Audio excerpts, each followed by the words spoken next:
મિત્રો, આ જે દીકરો છે, આ જે છોકરો છે, ખોવાઈ ગયો છે. આપણા વિડીયોના માધ્યમથી ઘણા લોકોને હેલ્પ મળે છે, ઘણા લોકોને સફળતા નથી મળતી. તો ફરી આપણે તમારી મદદની જરૂર છે. આ ભાઈ છે જે એ ખોવાઈ ગયા છે, લગભગ 7 દિવસ થઈ ગયા છે, એ હજુ સુધી મળેલા નથી. તો ખરેખર મિત્રો, આ વિડીયોને ખૂબ શેર કરજો, જેથી કરીને આ ભાઈ છે એ મળી જાય. જેનું નામ છે જે રાઠવા હિતેશભાઈ પ્રવીણભાઈ, એનું જે ગામ છે જાંબલી. છેલ્લા 7 દિવસથી ગુમ થયેલા છે અને એમનો પરિવાર ખૂબ હેરાન છે, કેમ કે આ દીકરો ખોવાઈ જાય તો એમનું એટલું નહીં પણ બધા પરિવારને દુઃખ થાય.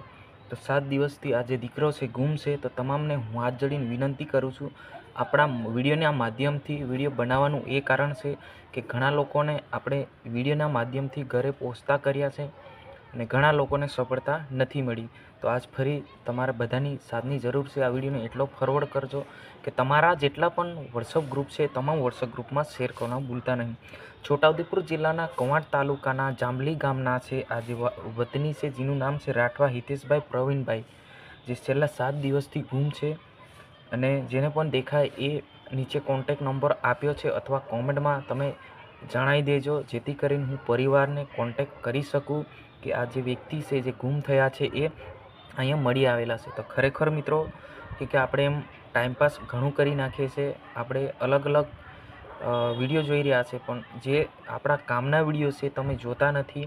અને આપણે 2 મિનિટનો વિડીયો છે, 2 મિનિટમાં શેર કરવામાં તમારે કોઈ પણ પ્રકારનો ચાર્જ લાગતો નથી.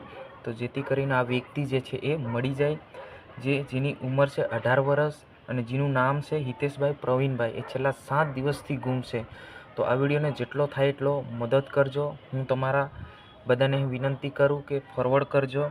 જે 18 વર્ષના જે વતની હિતેશભાઈ પ્રવીણભાઈ રાઠવા કવાંટ તાલુકાના છે, જાંબલી ગામના, છેલ્લા 7 દિવસથી ગુમ છે અને બધા લોકો એમને ગોતી રહ્યા છે, પણ હજુ સુધી એ મળેલા નથી. તો તમામને હું રિક્વેસ્ટ કરું છું કે જેથી કરીને અગર અમારા વિડીયોથી મદદ મળે તો ખૂબ જ સારું છે. મિત્રો, આપણે વિડીયો બનાવવાનું કોઈ પણ પ્રકારનો ચાર્જ લાગતો નથી. આપણે તો શોખ માટે, લોકોની હેલ્પ માટે આપણે વિડીયો બનાવીએ છીએ.